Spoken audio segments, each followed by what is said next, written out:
বিসমিল্লাহির রহমানির রহিম।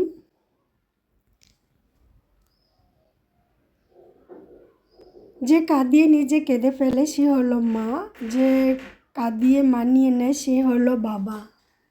আসসালামু আলাইকুম, আমি জেসিন স্বপ্না ঢাকা থেকে বলছি।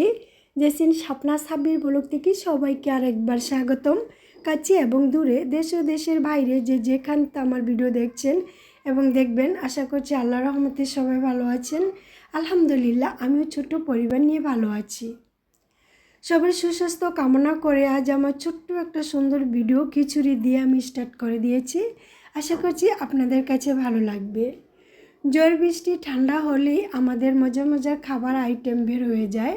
তো এই কষ্ট থেকে আমরা গৃহিণীরা যদি একটু দূরে থাকতে চাই, কিন্তু পরিবারের জন্য পারি না, শত কষ্টের মাঝেও পরিবারের মজার খাবারগুলোকে রেডি করে তাদের সামনে দিতে হয়, তাহলেই তারা খুশি এবং সন্তুষ্ট। মুগ ডাল আর মসুর ডাল দিয়ে আমি খিচুড়িটা রান্না করব। তো ডাল দুটা দিয়ে চাউলের সাথে আরেকটা আলু দিয়েছি। এখন আমি খুব সুন্দর করে ধুয়ে পরিষ্কার করে নিচ্ছি। মায়ের হাতের চাল দিয়ে সাদা দগদগে বোয়া রান্না করব। আমাদের চাঁদপুরে ভাষায় এটাকে বোয়া বলে, কোন দেশটিকে কী বলে আমি তো আর জানি না। তো এই বোয়াটা খেতে কিন্তু অসাধারণ মজা হয়। এখানে আমি পেঁয়াজ কুচি দিয়েছি, আস্ত জিরা, তেজপাতা, দারচিনি, এলাচ, লবঙ্গ সব কিছু দিয়ে কিছুক্ষণ সুন্দর করে ভেজে নিচ্ছি, যাতে সুন্দর একটা ফ্লেভার আসে। তারপরে দিয়ে দিয়েছি তেল দেওয়ার পরে এখানে সামান্য কিছু আদা ও রসুন বাটা দিয়ে দিব, যাতে খুব সুন্দর ও স্বাদ হয় খাওয়ার জন্য। অল্প পরিমাণ, বেশি দেওয়া যাবে না, কারণ আমি এটা সাদা টাইপের রান্না করব, সেজন্য। গতকাল মা ফোন দিয়েছিল, দিয়ে খুবই কান্নাকাটি করেছিল, খুবই। কিন্তু শীত এসে পড়েছে, মেয়ে আর মেয়ের জামাইকে মিষ্টি পিঠার সাথে দাওয়াত করার জন্য। আমার বাবা নেই, মা আছে। মার মাঝেই বাবার সব কিছু খুঁজে পাই। দীর্ঘ দিন ধরে বাবাকে হারিয়েছি। তো মা কখনো বাবার অভাবটাকে আমাদের বুঝতে দেয় না। লবণ এমন একটা জিনিস, তার বেশি দিলে স্বাদ নষ্ট হয়ে যায়, আর কম দিলে খেতে একদমই ভালো লাগে না। তো লবণটা বুঝে শুনে পরিমাণ মতন দিতে হয়। আর লবণটি দিয়ে আমি ফির কিছুক্ষণ লাল লাল করে ভেজে নিচ্ছি। এভাবে সাদা দগদগে ভোয়া রান্না করলে খেতে অসাধারণ মজা ও স্বাদ হয়। আমার কাছে ভালো লাগে, কার কাছে কেমন লাগে সবাই ছোট্ট করে একটা কমেন্টের ভিতরে জানাবেন। আর এই গরম পানিটা আমি আগে করে রেখেছিলাম, আর এখন আমি দিয়ে দিচ্ছি পরিমাণ মতো পানি। বেশি পানি দিলে আঠালো হয়ে যাবে, আবার কম পানি দিলে বেশি সিদ্ধ হবে না, চাল থেকে যাবে। পরিমাণ মতন পানি দিয়ে পরিমাণ মতন করেই মজা করে রান্না করতে হবে, যাতে খেতে খুবই মজা হয় এবং ভালো লাগে। তাই আমি তো কয়েকটা কাঁচামরিচ দিয়েছি, আর স্বাদের জন্য সামান্য একটু ধনিয়া কুচি পাতা দিয়েছি। খেতে কিন্তু অসাধারণ মজা হয়েছিল, কারণ খাওয়ার পরেই আমি আপনাদের মাঝে ভয়েসটা দিয়েছি। কাঁঠালের বিচি আমি প্রয়োজন করে রেখেছিলাম মাটি ও ছাইয়ের ভিতরে। তো সে থেকে কাঁঠালের বিচি উঠিয়ে ভেজে ভর্তা করে নিচ্ছি। বাস, এই তো হয়েছে আজ আমার এত মজা আর প্রিয় খাবার।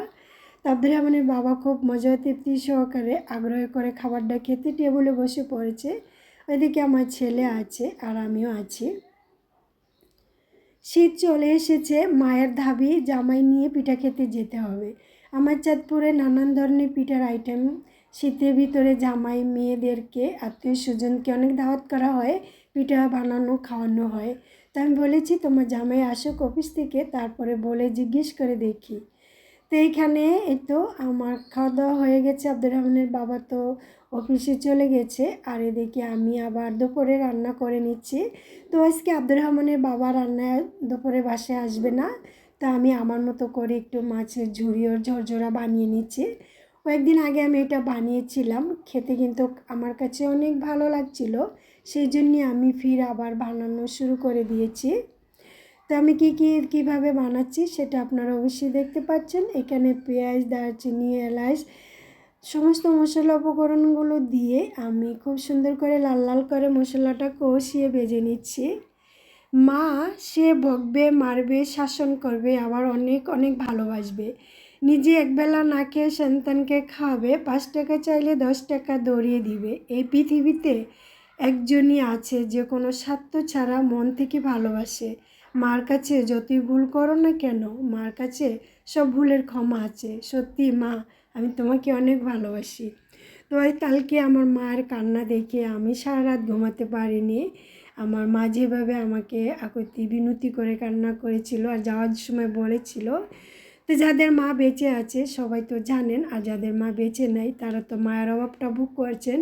দুনিয়াতে আমি সবসময় দোয়া করি যাদের মা বেঁচে আছে তাদের যেমন দীর্ঘ হায়াত দান করে, আর যাদের মা দুনিয়াতে নেই তাদের জন্য নসিব আল্লাহ ব্যস্ত নসিব করে। মাছটা ঝুরঝুরি আমি কয়েকদিন আগে বানিয়েছিলাম, সেজন্য এটা ডিটেল আর বলিনি, আপনারা দেখলে বুঝে নিতে পারবেন। আর স্বাদ ও ঘ্রাণের জন্য আমি কিছু লেবু পাতা দিয়ে দিয়েছি।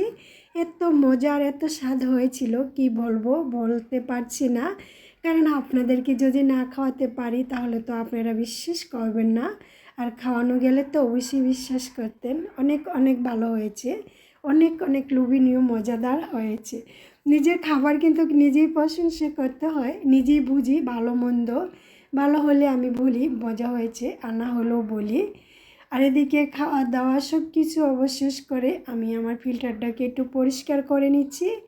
কয়েকদিন যাবত পরিষ্কার করা হয় না, আব্দুর রহমান এসে নোংরা করে, আর ঘরে ঝাড়ু দিলে একটু একটু করে ধুলাবালু উড়িয়ে এসে এগুলির ভিতরে বসে তো নোংরা হয়ে যায়।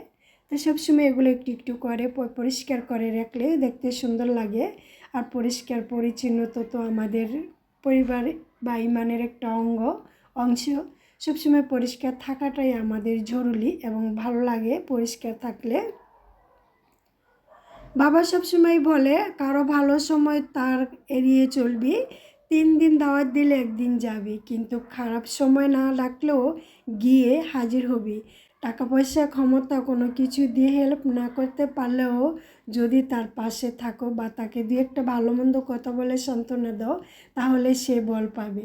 বাবার এই কথাগুলো ক্ষণে ক্ষণে মনে পড়ে, ভাবার তো নেই, তাই বাবার ভালোবাসা অভাবটা অনেক অনেক পাচ্ছি। আমার মতো যাদের বাবা নেই তারা তো বুঝেন, আর যাদের বাবা আছে তারা বাবার ভালোবাসা আদায় করে নেবেন। তো আব্দুর রহমানের বাবা বিকেল আসার সময় হালকা একটু নাস্তা নিয়ে আসছিল। তো আমার ভিডিওটা যদি আপনাদের ভালো লাগে প্লিজ একটা লাইক দিবেন, আর আপনি যদি নতুন হয়ে থাকেন আমার চ্যানেলটাকে সাবস্ক্রাইব করে পাশে থাকা বেল আইকন অন করে পাশে থেকে যাবেন, যাতে ভিডিও ছাড়া মাত্র নোটিফিকেশন আপনার কাছে পৌঁছে যায়। আর আপনি যদি এই কাজটা অলরেডি করে থাকেন আপনাকে অসংখ্য ধন্যবাদ। সবার সুস্বাস্থ্য কামনা করে বিদায় নিচ্ছি। আল্লাহ হাফেজ, আসসালামু আলাইকুম।